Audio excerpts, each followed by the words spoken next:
Hey everyone, it's Ryan the War Boss coming at you with another WOG. In today's WOG, I want to talk to you about Gobos. Lots of Gobos. So today I'm actually going ahead and starting to paint my 50, no actually I think it's 60 Stabbas and 40 shooters, something like that. Some crazy amount. Sorry, that was my cat having a day. So what I'm going to go ahead and I'm going to just give you a layout. Basically, these are just, shooters and stabbers done together. Similar paint scheme. Nothing crazy, nothing special. It's a video that I want to do. And the reason why is because I want to try to do more of what I have to do and things that I think are cool so that I can start moving towards the next step of what I want to do.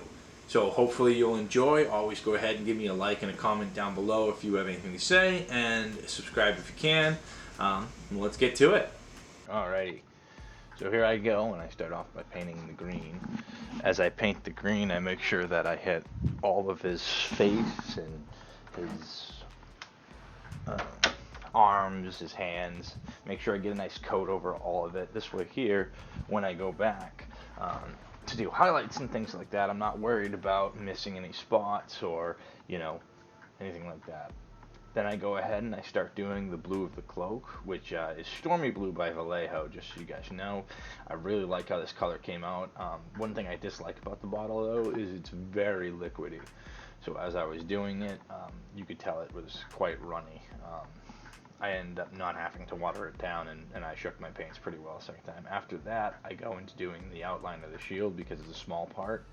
And this way here, it allows the black to sink in, and I don't have to worry about going over any other colors when I do it. If I do it like this, the only thing I can end up going over is a Stormy Blue, which is dark enough to actually cover up the black, luckily.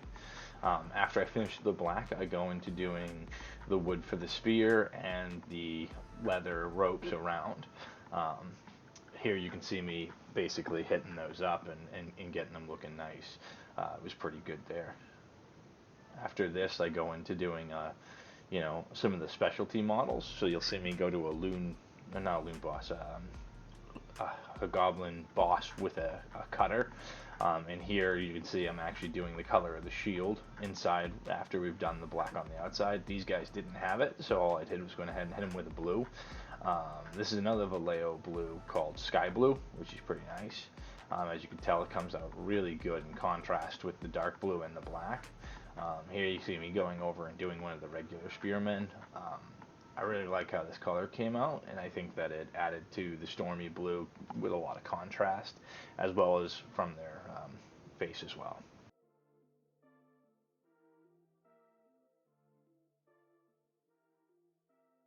I then go ahead and then touch up inside the shield just in case the sky blue is a little watery.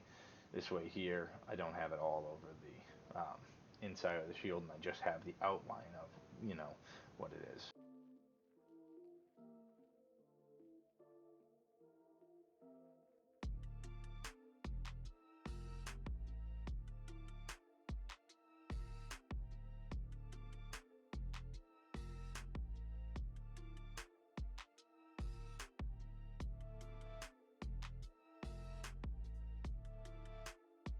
Alright, now I come and do a silverish black for the moon cutters. As you can see here, it gives it a little more contrast. I do use metallic silvers.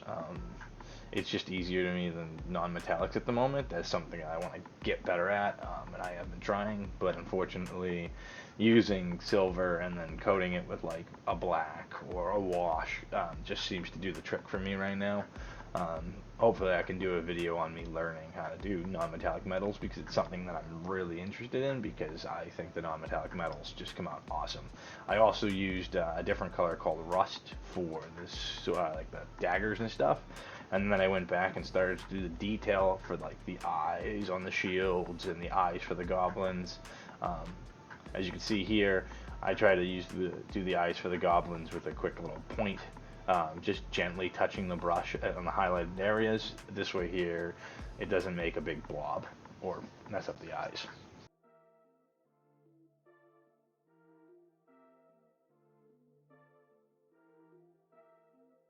have their fingernails and their teeth, and they're able to growl at you and attack you. I just used bone white for this because I'm going to go over it with a Agrax Earthshade wash, and that's going to make them look a little dull and dirty.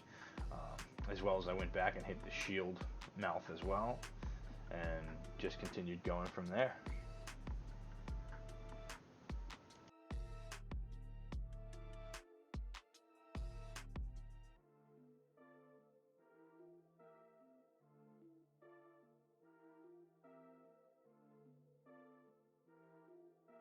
Then I came in with a wash, and as you can see here, this is my first coat of wash, and I'm just putting it everywhere.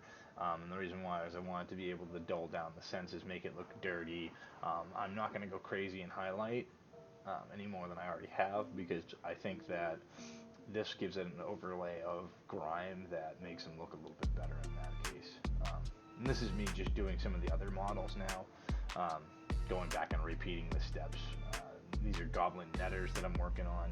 It's the same kind of concept. Green for the face, blue for the cloak, and then I went back and I used a different combination of the silver and black and gave it a really dark kind of metally looking net, because obviously, you know, they want to catch, you know, anything that's charging them with these netters. They want the net to be very good, so I went ahead and made it pretty new.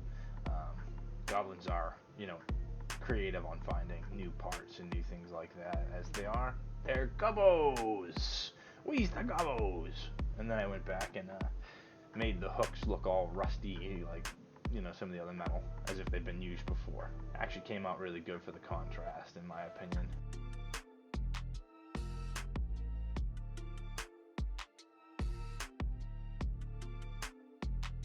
Then I started doing some goblin shootas, which you can see here. There were a lot of goblins to do. I think I did about 80 to 100 goblins this way. So plenty of footage for you guys here. Again, I started off with the blue, and then I did the green, if I'm not mistaken. I also did the brown for like the leather, because there was only boots that really needed it.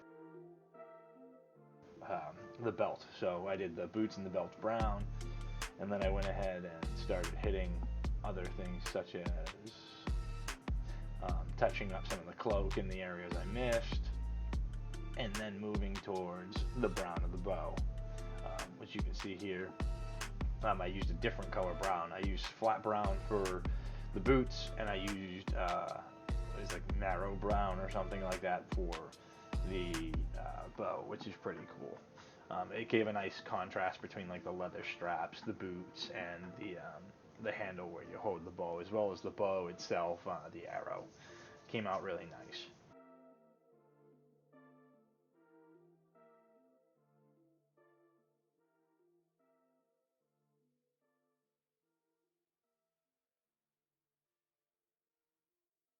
Alrighty, so now that that's done, I really like how these came out. They came out really good. I'm going to get you guys some close-ups of those and add them to the end of the video like I always do.